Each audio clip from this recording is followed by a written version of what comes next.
Greetings, Brookings Bio students. This is Mrs. Rydell, and in this little short PowerPoint slideshow, we are going to talk about some of the ideas that we have come to understand about cells and how they work and how they make up living things. In biology, in science, the idea of the word theory means something a little different than it does in real life. When we talk about theories in common day language, we often kind of think of the word theory meaning kind of a guess or an I think this is true. And in science, that idea is very different. When we talk about the word theory in science, what it means is it's a big explanation that ties together lots of different facts, information, experimental evidence, all kinds of things from a lot of different areas, kind of ties them together in one big explanation or a big idea that explains something. So we're going to talk about two theories that have to do with cells. And the first is the cell theory. And you kind of know the beginning and the first parts of the cell theory. So we're going to write this in our flip book. If you find your flip book and you have a page that says cell theory, endosymbiotic theory on it, we're going to add this to our flip book. So the three parts of the cell theory, and the first two you already know back from our first chapter that we did about molecules, and we looked at characteristics of living things. We said one of the characteristics of living things is that all living things are made of cells. Not everything is made of cells, but all living things are made of cells. And we said that the cell is the basic unit of structure and function in an organism. It's the smallest little piece of stuff that you can break something down to and still show those characteristics of life. We said it's the basic unit of life. The third part of the cell theory has to do with where cells come from. And it says that cells come from the reproduction of existing cells. Back in middle school, you did a whole unit on mitosis and learned about how cells reproduce by making a copy of themselves and then splitting in half. The other theory that we're going to talk about is a theory that was proposed by this American biologist, and her name is Lynn Margulis. She was a biologist studying bacteria, and she started to notice some similarities between bacterial cells and some of those little cell parts that we see inside living things. And her idea, the theory, has come to explain where mitochondria and chloroplasts come from. And it has to do with the idea that these cell parts were at one time free-living prokaryotes, bacterial cells, that were taken in by another cell, a eukaryotic cell, and instead of being digested by the lysosomes, they stayed to live symbiotically inside the cell, and because they were helping each other, they gave those cells an advantage, and over time those cell parts evolved from those early bacteria cells that were taken in and became part of a bigger cell. And that idea is called the endosymbiotic theory. Endo means inside, and symbiosis has to do with different organisms living together, helping each other in some way. So let's talk about this theory and how it might work, and then see if we can see some of the evidence that Lynn Margulis saw that helped her come up with this big idea about biology. So we're going to watch a short little video clip. Mitochondria and chloroplasts in eukaryotic cells bear striking physical resemblance to prokaryotes. Like prokaryotes, both organelles have their own DNA arranged in a small closed loop. Genes on the DNA of both chloroplasts and mitochondria resemble those of certain prokaryotes. The organelles also have their own ribosomes, which resemble those of prokaryotes. Additionally, the organelles reproduce independent of the eukaryotic cell by simply dividing in two, a process called fission, in a manner similar to prokaryotes. These striking similarities imply that mitochondria and chloroplasts were once free-living prokaryotes that were engulfed by other cells, eventually forming a mutually beneficial symbiotic relationship. This idea, called the endosymbiont theory, was proposed in 1967 by biologist Lynn Margulis. In the endosymbiont theory, large cells preyed on smaller ones, by letting their outer cell membranes fold inward to form internal membranes and vacuole-like structures in which their prokaryotic prey could be engulfed. The engulfed prokaryote could perform aerobic respiration, the most efficient means of extracting energy from organic compounds.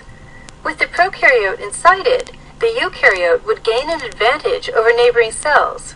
The eukaryote could give the prokaryote organic compounds, which the prokaryote could then use to produce energy in the form of ATP. This beneficial association lived on as the prokaryote and eukaryote produced offspring. As the theory goes, the prokaryote and eukaryote lost the ability to live independently and continue to evolve together. Mitochondria are the site of aerobic respiration in modern-day eukaryotes. Other membrane-enclosed organelles, such as the endoplasmic reticulum, probably arose through an infolding of the plasma membrane. Chloroplasts probably arose in the same way as mitochondria, through endosymbiosis. According to the theory, sometime after eukaryotes acquired mitochondria, a eukaryote again ingested but did not digest a prokaryote. In this case, it was a photosynthetic prokaryote able to perform photosynthesis and produce light-generated sugar for the eukaryotic cell. The eukaryote and photosynthetic prokaryote evolved together and eventually could not live independently. This type of cell evolved into modern-day plants. Plants have both mitochondria and chloroplasts. Okay, so let's look at this idea of a cell being taken in by another cell. We talked about the idea of engulfing something like a food particle, taking it inside the cell and putting it inside a little vesicle. So let's think about what might happen if a cell was taken in by a vesicle, but it wasn't digested. It stayed to live inside this bigger cell. So we're going to draw a little picture in our flip book. If you open to the page where you have endosymbiotic theory, I'm going to ask you to make a little picture, and we're going to kind of color code this. So we're going to use a color to stand for the big cell. So I'm going to make this cell membrane red in this case. You can use any color that you like. And we're going to draw the outside cell membrane, the plasma membrane, and we're going to draw a little vesicle inside the cell. Make it big enough so you could put something inside. And then I'm going to ask you to use another color to stand for the little bacteria cell that was taken in and placed inside this little vesicle. So you choose a color that you like. I'm going to use blue. So I'm going to put a little oval shaped cell inside the vesicle, and I'm going to use blue so I can tell the two cells apart. And blue stands for the outside cell membrane of that little bacteria cell. Let's make it into a bacterial cell. I'm going to add some DNA. Remember, bacteria have a little ring of DNA, a little circle, and they also have ribosomes inside. They also have a cytoskeleton, but we're going to kind of focus on these parts, the DNA and the ribosomes and the cell membrane from that little prokaryote. Okay, let's take a look at our little picture here that you drew and see if we can find some evidence. Because if you're going to suggest a theory, theories are based on evidence. So look at the little picture that you drew. You have a bigger cell that has taken in a little smaller cell into a vesicle, and now you have a situation where you have a double membrane. You have this little structure inside. The vesicle membrane is coming from the outer cell, and it's enclosing a little bacteria cell, and the membrane of the bacteria cell is different than the membrane that's coming from the vesicle, from the bigger cell membrane. And if you look now inside mitochondria, that cristae membrane inside, if that evolved from an ancient bacterial ancestor, we would expect to find similarities between the cristae membrane in a mitochondria and the outer membrane molecules that are found in bacterial cells. And that's exactly what we see. If you look at the phospholipids, for example, that are found in cristae inside mitochondria, they're very similar to the phospholipids that we find in bacterial cells. If you look at our little bacteria cell that was taken inside the vesicle, it also has a little loop of single loop DNA. Remember, that's the kind of chromosomes that bacterial cells have. They don't have multiple chromosomes like we do. They don't have their chromosomes scrunched into little rod shapes. They have one single chromosome in a loop shape. And that's the kind of DNA that we find inside mitochondria and chloroplasts, is a little single ring loop shaped piece of DNA, just like a bacterial cell has. Inside the cristae membrane, we have ribosomes. And if those ribosomes evolved from an ancestor cell that was taken in, a prokaryotic cell, I would expect the ribosomes that I find in a mitochondria or chloroplast are very similar to ribosomes that we find in a bacterial cell. And that also is true. Ribosomes in a bacterial cell are smaller and a little bit different than the ribosomes we find in bigger eukaryotic cells. And they're also very similar, though, to the ribosomes that we find inside mitochondria and chloroplasts. So we see lots of evidence that suggests those pieces, those parts that are part of our mitochondria, are also very similar to structures we see in bacterial cells. And that's where this idea of the theory came from. So we're going to put some things in our flip book about the endosymbiotic theory. If you look now, endosymbiotic theory was proposed by Lynn Margulis, and she was a biologist that studied bacterial cells and started to notice these similarities between prokaryotes, bacteria, and those organelles. It explains the origin of these two cell parts, mitochondria and chloroplasts. And the evidence that we have that suggests this idea, first of all, mitochondria and chloroplasts are different than the other cell parts. They're the only cell parts that have a double membrane on the outside. They're the only cell parts that have their own DNA inside. We're going to add one thing to the bottom of our list here. You have those first four in your flip book. We're going to add this last one. Mitochondria and chloroplasts do have their own DNA, and that DNA that's inside of those organelles is like bacterial DNA. It's a single, one chromosome, and it's a circular loop of DNA rather than rod-shaped structures. So I'm going to have you add this line to your flip book. Mitochondria and chloroplast, number 5, have a single circular loop of DNA, just like bacterial cells do.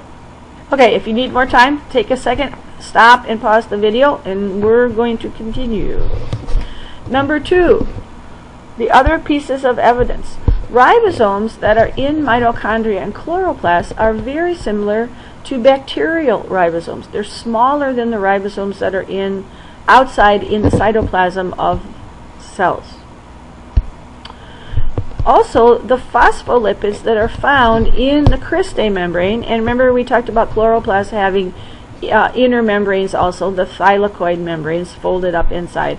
The phospholipids that make those membranes in the cristae and in the thylakoids are like bacterial phospholipids. They're a little different than the phospholipids found in the outer membranes of those organelles and in the outer membrane of our cell.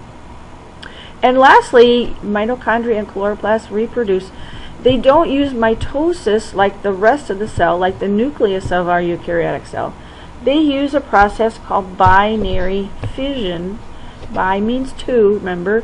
Fission means to split apart. It's the bacteria cell splits in half. They don't line up their chromosomes in the middle like we do when we do mitosis in our cells. They don't go through all the phases, prophase, metaphase, anaphase, that you learn about in middle school. They do a process called binary fission, and that's exactly how bacterial cells divide. And that is why all of these pieces of evidence suggest that mitochondria and chloroplasts were at one time prokaryotic cells. Okay, let's take a little closer look at this idea of living things being made of cells, because we talked about that way back in our first chapter. We learned some vocab: unicellular, multicellular cells. All living things are made of cells, but organisms can be very different from each other. If you look at cell size, how big an actual cell is, it's about 5 to 50 micrometers in diameter. That, if you kind of think about how big that might be, take a peek here between 1 and like 10, between 100 here. You have plant and animal cells. They're bigger than bacteria cells. They're bigger than cell parts or viruses or the molecules that make them up. But smaller than a whole organism. Now, if you think about an ant and how big that might be, about a centimeter big. Look at about 100 micrometers. That's about how big of a cell that we could see with just looking with our human eye. Smaller than that for seeing things like molecules, viruses, cell parts. We need to look and use a microscope to see that. So how big is a micron? 1 centimeter is about 10,000 microns big. An inch is about 25,000 microns. So when we talk about cells being between 1 and say 5 microns, it tells us that they're very, very tiny. If you look at, remember we talked about the idea of multicellular organisms. They don't just have lots of cells, but they have lots of cells that are different from each other, doing different kinds of jobs. And we talked about that idea of differentiation. Stem cells, those I can be anything cells, going on to change to become different kinds of cells, muscle cells, bone cells, skin cells, blood cells, and doing different kinds of jobs. They have different shapes. They look different because they are doing different jobs. So that idea of specialization, we had that vocab word now, this chapter. In the first chapter, we refer to it as differentiation. They're becoming different by turning on and off different genes. Muscle cell doesn't need how to know how to make eyelashes or make digestive enzymes. So those genes are going to be turned off, and the muscle cell genes, the information the muscle cell needs to do its job and be a muscle cell, are turned on, and the cell becomes different. It starts to look different. It has a different job. So remember, all cells have the same DNA. What makes them different is which genes they turn on and use and which genes are turned off. So if you look at animal cells, then remember that idea of structure and function. Your shape, the way you look, has a lot to do with how you do your job. So if I'm a cheek cell lining something, making a surface, having a flat, very thin pancake shape is going to help me to do my job. If I'm a muscle cell, having a long, skinny fiber shape is going to help me to attach into 2 different places and contract to pull those areas together. If I'm a blood cell going through blood vessels, having a smooth round shape to carry oxygen. Remember we talked about blood cells having hemoglobin inside to carry oxygen. Having that smooth round shape helps the cell to glide through blood vessels easily, get around in the body, and not get stuck. Plant cells also can have different shapes. When we drew our cell picture, we kind of did a typical animal cell and a typical plant cell, and actual plant cells and animal cells that are in organisms can have very different shapes than that. Pollen can have a very different shape than the cells that are in the leaves guarding openings for letting gases in and water out, for example. Guard cells have a long kind of an oval shape that surround an opening. Xylem cells are big open vessels that move water and substances around in plants. Think about your blood vessels. These kinds of cells have a very different shape because their job of transporting water requires them to be shaped a little different than a guard cell or a pollen cell. So don't think that all cells have to be, all plant cells have to be boxy, square looking, and all animal cells have to be round. In our very first chapter, we started with this idea of atoms, and we put them together to make molecules. We learned about things like phospholipids, carbs, proteins, ATP, And we started to build. We took smaller pieces and put them together to make bigger pieces. And we kind of continue that now with this chapter. We took molecules, things like phospholipids, carbohydrates, proteins, and we put them together to make cell parts, like cell membranes. And we talked about things like Golgi bodies and mitochondria and nucleus. And we took those organelles then and we put them together to make cells. Cells go together to make structures called tissues. Similar cells working together, bone cells, a whole group of bone cells or a whole group of muscle cells make up a bone or a muscle. They're called tissues. And tissues go together to make organs. Different tissues working together. If you look inside a stomach, for example, you have blood cells, you have nervous tissue, you have muscle to help squeeze the food. Several different kinds of tissues working together, we make body organs. Think things like stomach, lungs, heart, kidneys. All of those would be organs. And we can keep our sequence going even further. If we take organs and put them together, different organs working together to do a similar job, like digestive system, reproductive system, excretory system, respiratory system. We're taking organs like a stomach, a liver, a gallbladder, intestines, and putting them together to make what we call body systems, organ systems. And if you take those organ systems, all of those body systems, and put them together, we get a living thing called an organism. As we go throughout the year, we're going to take organisms later on and put them together to make communities and look at ecosystems out in the planet. And this sequence of putting things together doesn't stop here, but this is where we're going to end for this chapter. And we're going to stop right there in our slideshow as well. Thanks for watching.